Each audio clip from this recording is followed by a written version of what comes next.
One of the most common questions that we get submitted in the CUTEservatives Facebook group are from you guys asking for ideas on the best places for CUTEservatives to live. And obviously, most of the answers are Florida and Texas, but I wanted to come up with a list of cities in the US that maybe you never thought to consider. For those of you looking to flee your leftist state or just survive it, I've made a list in no particular order of 6 places that I think are great to live in America. I'm AlexClark, and this is POPlitics.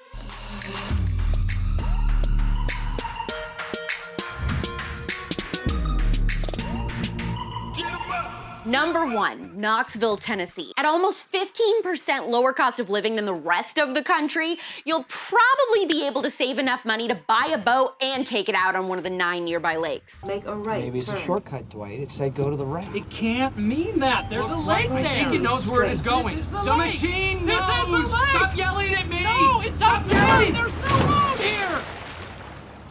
Over 56% of residents in Knox County voted conservative in the last election. Plus, East Tennessee is one of the best places to live in the country. Pretty moderate weather and just old-fashioned, polite, hardworking Americans who love college football. This is the dogs! It's the Sanford, baby! This is how we do it for the dogs! For the true crime conservatives, you will especially love this fun fact. Knoxville is home to the Body Farm, 2.5 acres of decomposing bodies in various states that have been donated to science so that students at the FBI can study them. Forensic anthropologists can study how bodies break down and decompose, which helps them better investigate outdoor crime scenes. Yeah, I'm a weirdo. People looking at me crazy, I don't care though. You can also spend your weekends in Market Square watching live music, shopping at cute boutiques, and eating at the best restaurants, and losing your voice singing Rocky Top. Sounds like a great conservative town to me.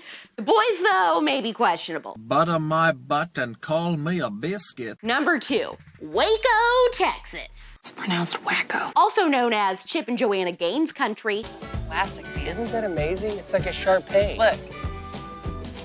Waco leans over 60% conservative. You can have that Texas feel without the traffic of Austin or Dallas. There are great housing costs, and it is of course home to Magnolia Farms, but it also has the Dr. Pepper Museum! I must have drank me about 15 Dr. Peppers.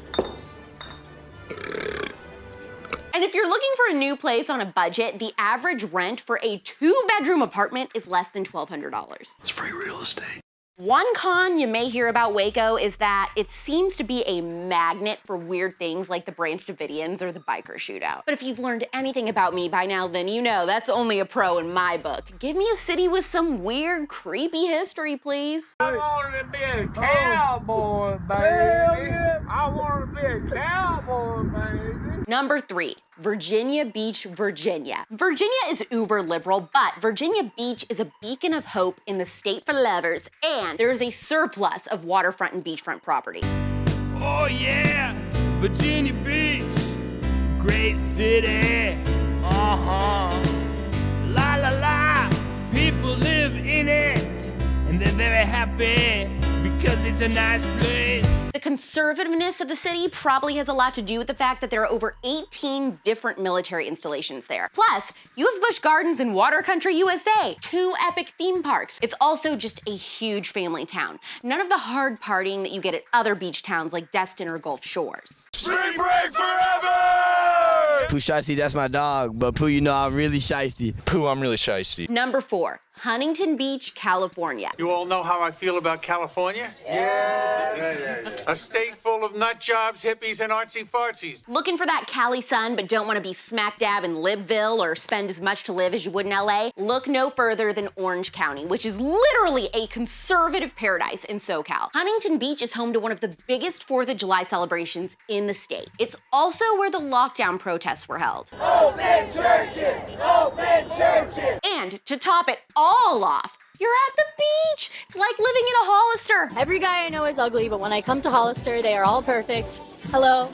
You are perfect. You are a perfect human. They host the US Open for surfing, and so the people are just obviously hot. Plus, you're only a half hour from Disneyland and a short drive to LA if you want to go see some of your favorite singers in concert.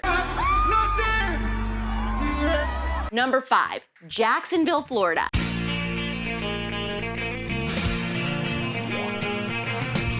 No one told you life was gonna be this way. Your job's a joke, you broke. Daddy DeSantis is your governor. Must we say more? Florida is on the front lines of fighting big tech, opposing vaccine passports, and taking a stand against Antifa. Antifa took over my local Burger King. Go ahead, have a look for yourself. That's right. And compared to California, maybe the beaches are better here too. I mean, the weather is warmer, the water is warmer, people are generally warmer, right? You tell me. You think you can keep us out of Florida? We're moving in lock, stock, and barrel. We're gonna be in a pool. We're gonna be in a clubhouse. We're gonna be all over that shuffleboard court.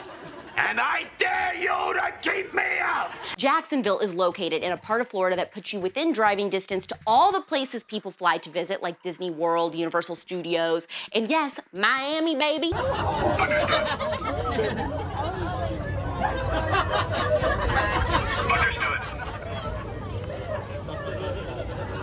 Plus, you're driving distance to all the Southern hospitality we love.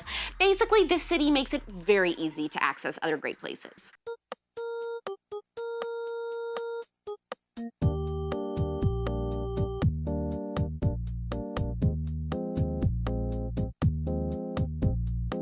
And number 6, Phoenix, Arizona. What's the first thing that you think of when you hear Arizona? The drink.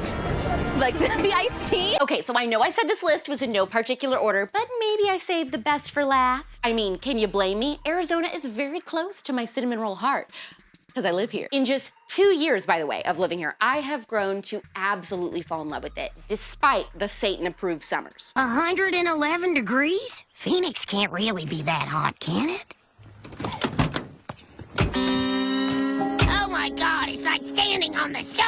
Speaking of weather, besides summer, you're talking about the most beautiful temperatures in the country. A superior Christmas season, hiking, the Grand Canyon, and yes, even snow. Not in Phoenix, but if you drive just 2 hours north, you can snowboard and experience real winter if you want to. You know, for our more adventurous worms. Snowboard.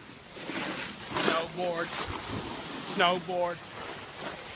And because we have almost zero humidity, your hair will be the best it's ever looked. Seriously, dry bar who? Okay. Bruh. Ba-da-ba-ba-ba. And if you love food as much as I do, then you will have all the restaurants you can find in a major city like LA or New York, but without the traffic or the crowds. We have Raising Cane's, Whataburger, Shake Shack, and In-N-Out. Plus, Nobu if you're spicy.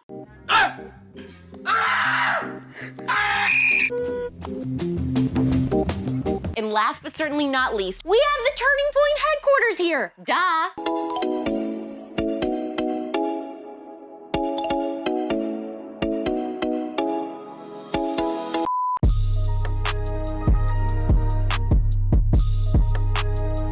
What are your thoughts on this list? Am I right or did I miss a city? And for our CUTEservatives who are locals to any of these places I listed, leave us a comment, let us know why you love living where you live. Don't forget to like this episode, leave us a comment, share it to your stories, and hit that save button. We're back tomorrow at 4 p.m. Eastern, 1 p.m. Pacific. It's pop culture without the propaganda every single day. I'm AlexClark, and this is POPlitics. Click below to watch yesterday's episode. Please subscribe, thumbs up, share this video, and ring the bell for notifications so you never miss the conservative. And make sure you're following this show at POPlitics on Instagram for even more CUTEservative content.